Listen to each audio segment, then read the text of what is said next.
Hello viewers, in today's session we are going to discuss three important problems from inverse trigonometric functions related to the principal value branch of inverse trigonometric functions like sine inverse function, cosine inverse function and tan inverse function, right? So in this class we'll see how we can find out the values of these three expressions using the concept of principal value branch, right? So let us take these problems one by one.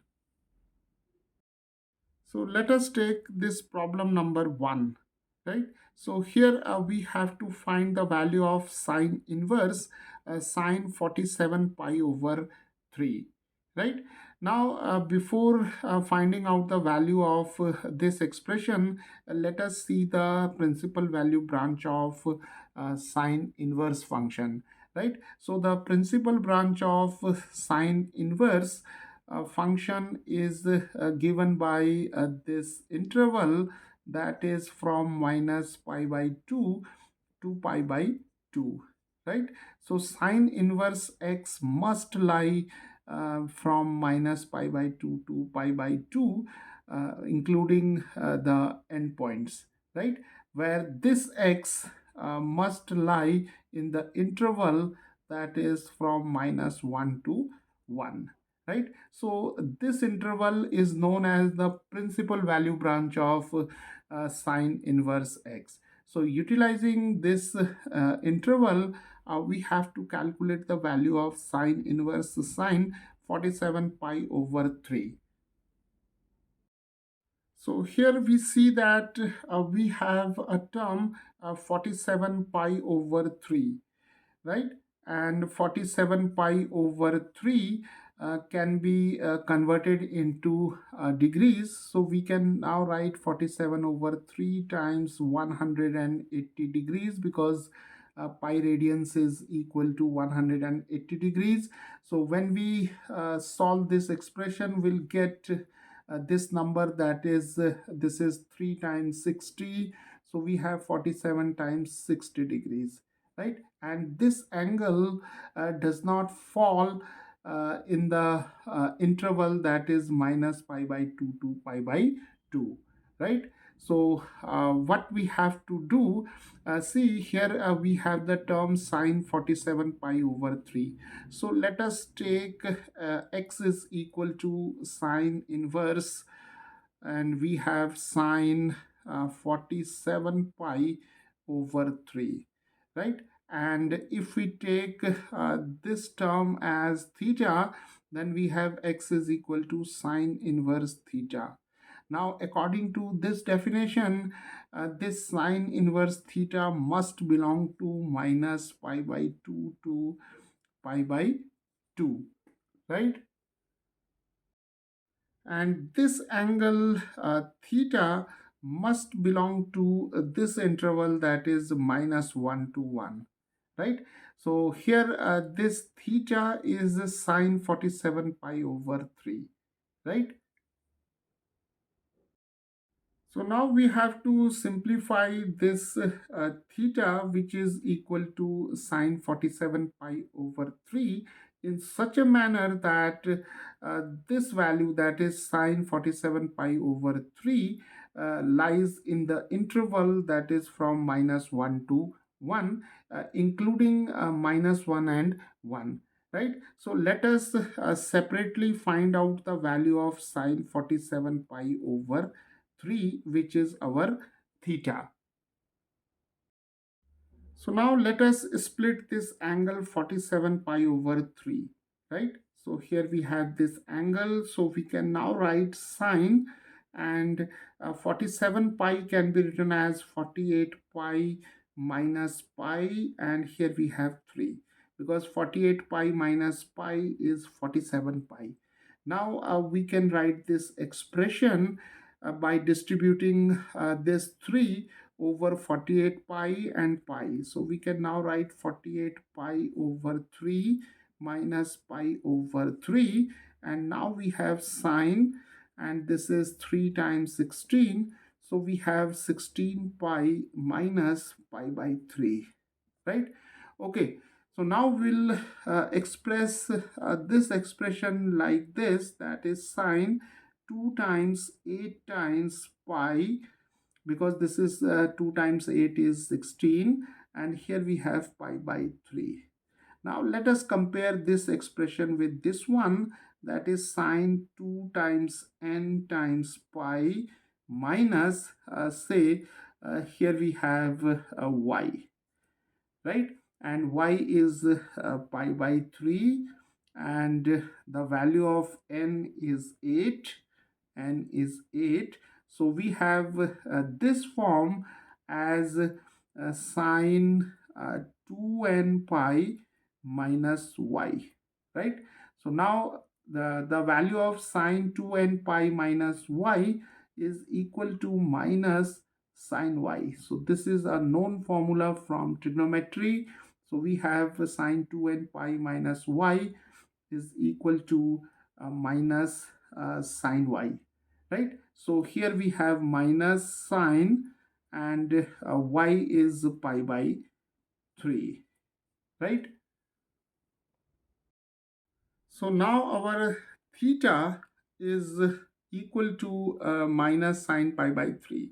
So now the value of this expression, this expression is x. So x is sine inverse, and sine 47 pi over 3 is equal to minus sine pi over 3, right?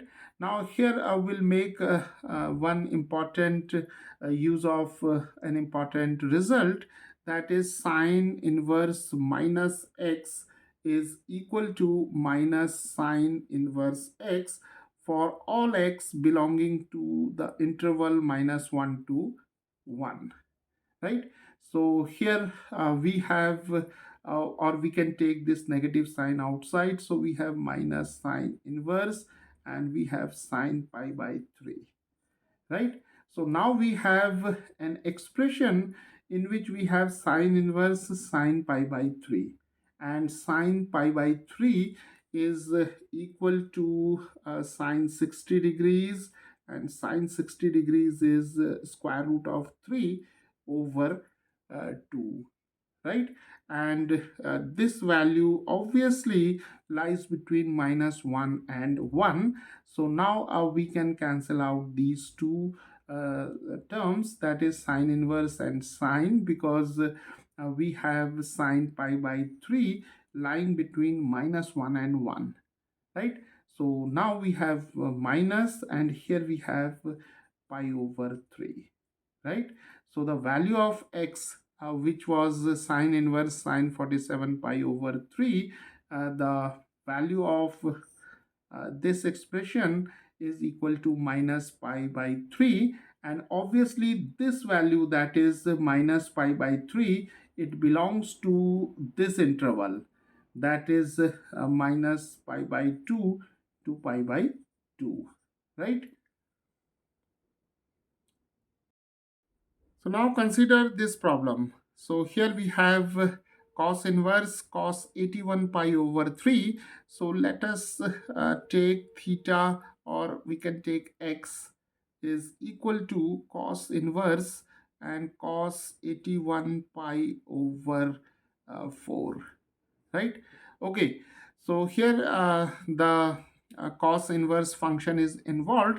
So we know that the principal branch of cosine inverse is the interval that is from 0 to pi, and this is a closed interval, so 0 and pi are included.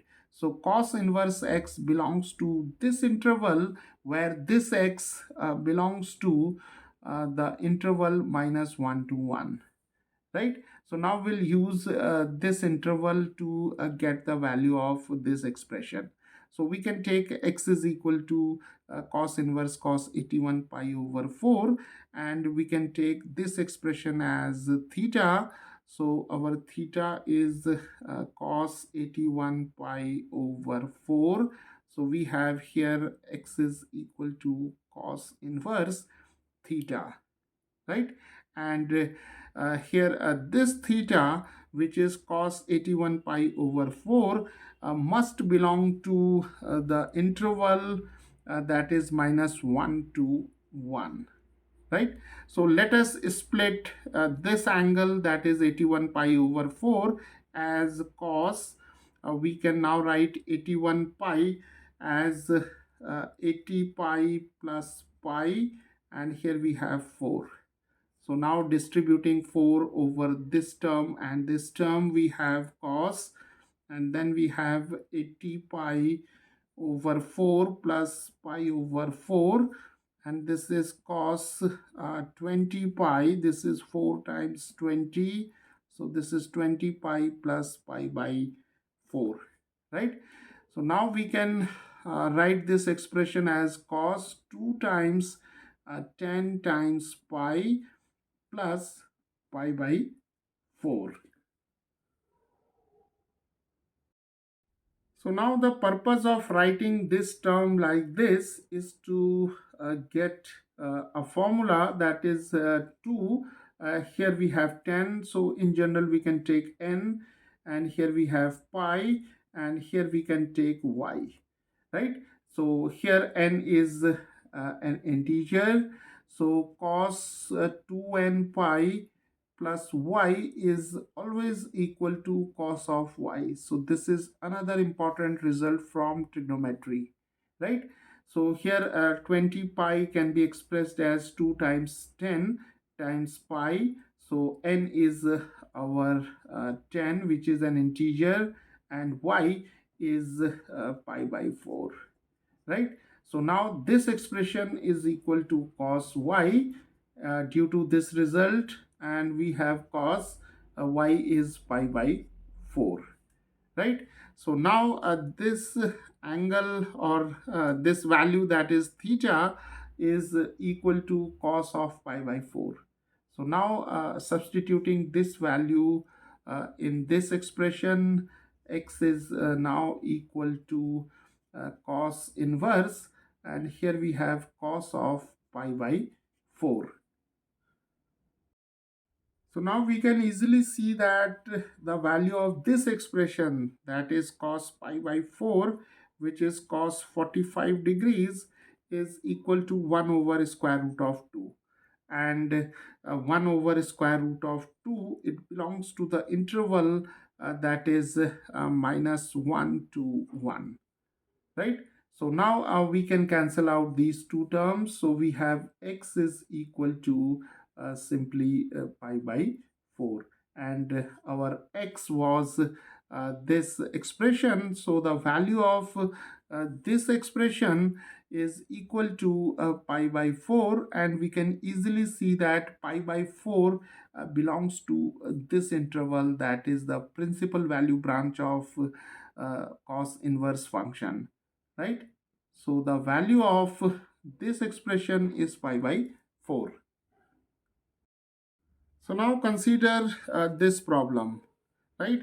So let us take x is equal to tan inverse, and here we have tan 53 pi over 6, and here the inverse tan function is involved. So we know that the principal value branch of tan inverse function is given by this open interval, that is minus pi by 2 to pi by 2, right?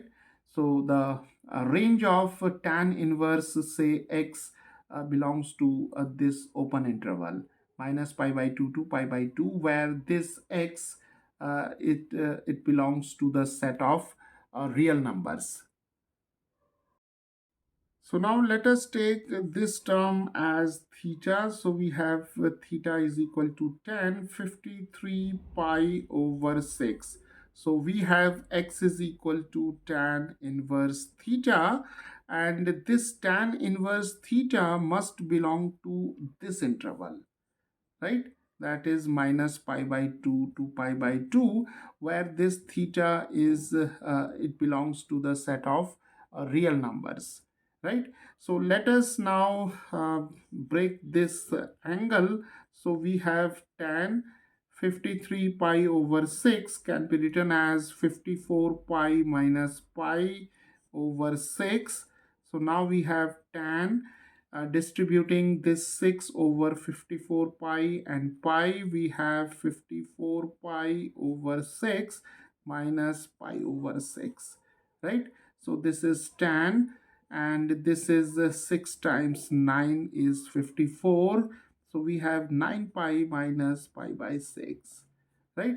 So now we can write this expression as tan, and here we have 9 pi, so we can write 9 times pi minus y.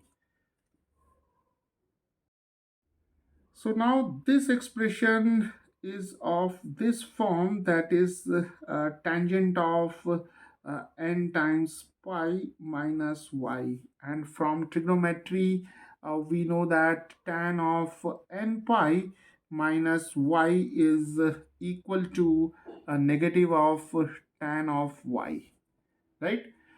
So now here the value of n is 9 and y is pi by 6, right? This is y. So now this expression is equal to tan negative of tan of y. So we have minus tan pi by 6, right? And tan pi by 6 is tan 30 degrees, and this is minus 1 over square root of 3, right? And this expression, that is minus 1 over square root of 3, obviously belongs to the set of real numbers. So the value of this expression, that is tan 53 pi over 6, is equal to negative tan pi by 6, right? So now this expression x can be written as the tan inverse, and we have minus tan of pi by 6, right?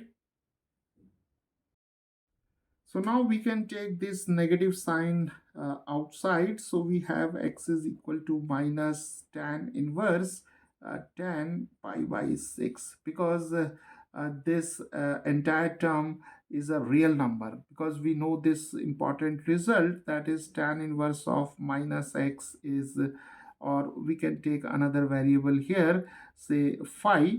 So this is minus of tan inverse of phi, where phi belongs to the set of real numbers, right? So x is minus tan inverse tan pi by 6. So now we can cancel out these two terms. So x is equal to minus pi by 6. And we can easily see that minus pi by 6, it belongs to this principal value branch, that is minus pi by 2 to pi by 2, right? So where's the value of this expression is equal to minus pi by 6.